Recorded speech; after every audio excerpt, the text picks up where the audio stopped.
take a look in this video at the High Court inquiry yesterday into the arrest and legality of Simeon Burke and his detention in custody.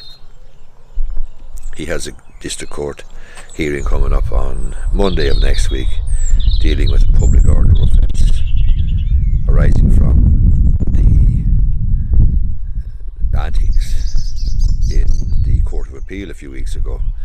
But before I do that, before I dig into it, I want to get my priorities right, and I want to feed the birds. So I need to get some bird feed first, then we'll deal with Simeon Burke and his High Court application yesterday, at which we had the remarkable sight of Simeon Burke making what the judge described as outlandish and baseless about the Gardaí, and then declining to cross-examine their evidence when they went into evidence, and notwithstanding the repeated invitations of Mr. Justice Cregan to Mr. Burke to cross-examine them and test the evidence, he declined to do so. In fact, he declined to hang around when the decision of the judge was being handed down either, and he sat in a side room, apparently still in custody obviously, and his family I think had gone home at that stage, according to the reporting in the newspaper. And I'm going to have a look at the reporting in the newspaper. But as a general proposition, if you make allegations about somebody, if you make serious allegations about somebody, and they come along then and they give evidence on oath, and you refuse or decline to cross-examine them, you really have to wonder about that decision. You'd really have to wonder about what you're trying to achieve.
Okay, now that we've the birds sorted out, let's take a look at the reporting on the Simeon Burke High Court investigation. Today is Saturday, yesterday was Friday. It finished yesterday.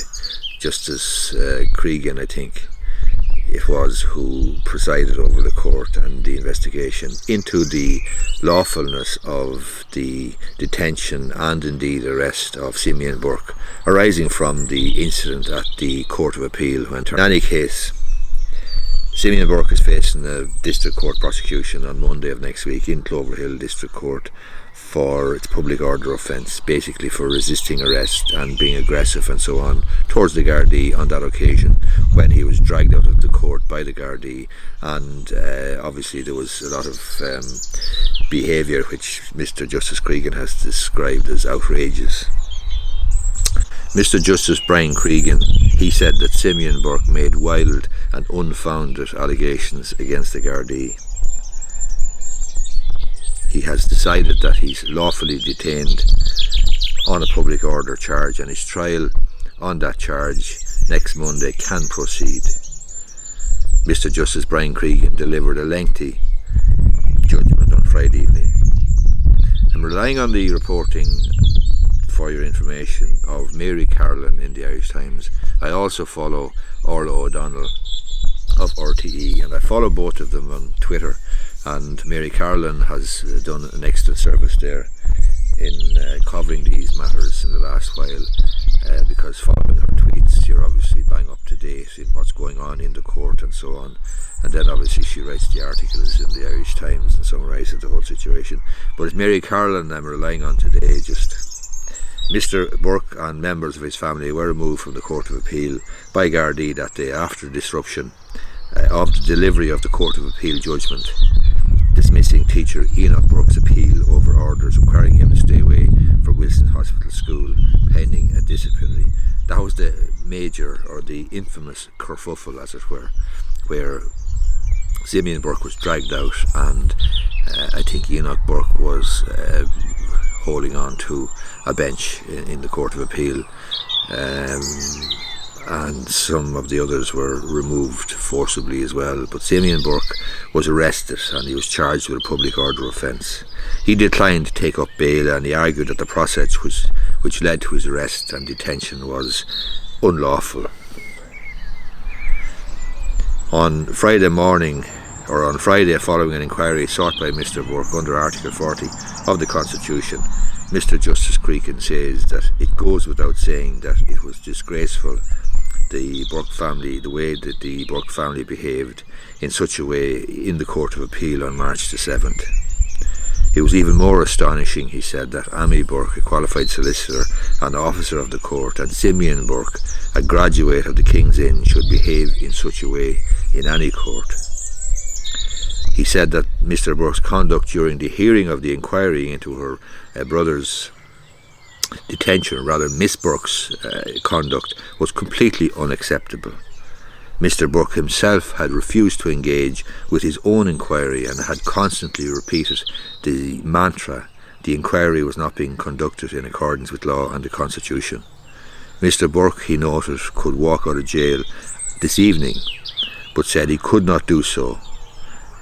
He could walk out of jail this evening because all he had to do was sign the recognizance, the form which would release him on bail. But he said he could not do so because he's a man of principle. The court found it difficult, however, to see what principle Mr. Burke was standing on. He had no right to disrupt the business of the court. He rejected Mr. Burke's claims that he was not properly arrested. He held that both his arrest and detention was lawful. No excessive force was used, and there was no conscious or deliberate violation of his constitutional rights.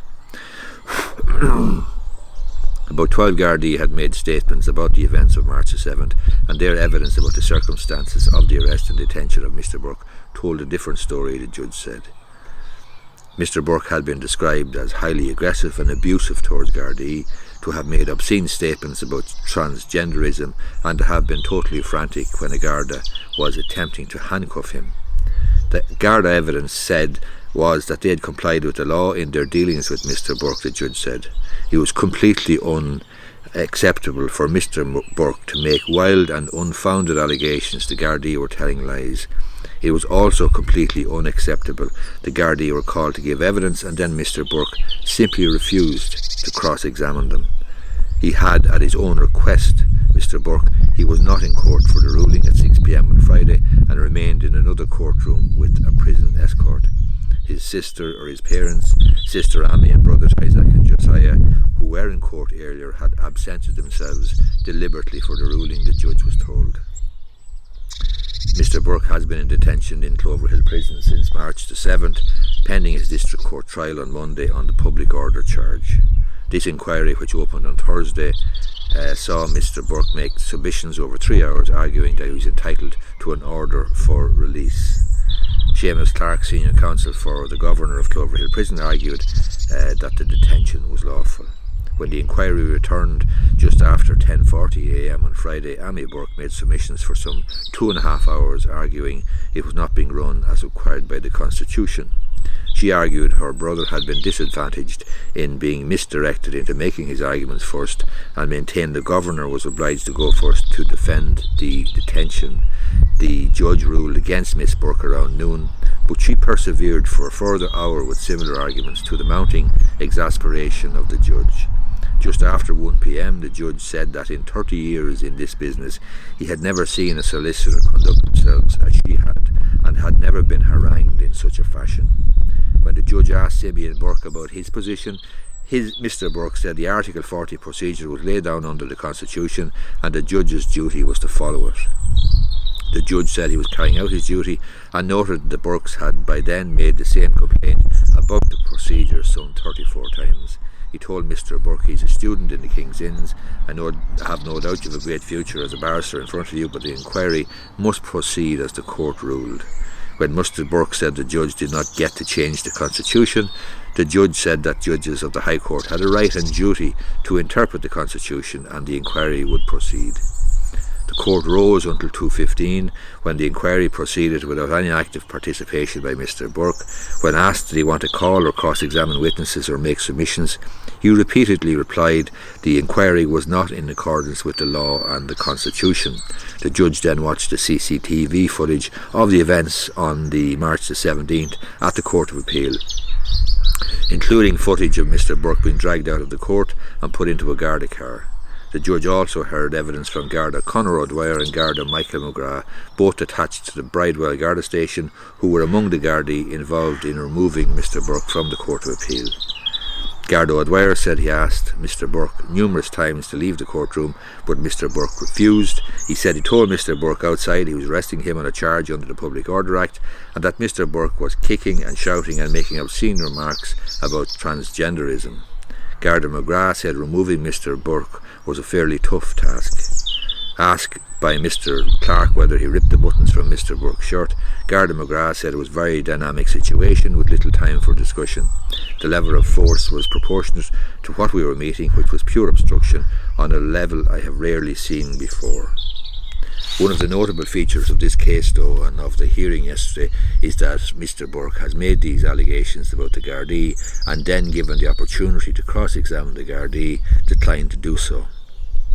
It's interesting that Enoch Burke, his brother in the Wilson's Hospital case, in the substantive case between Wilson's Hospital School and Enoch Burke, refused also to cross-examine witnesses and test the evidence.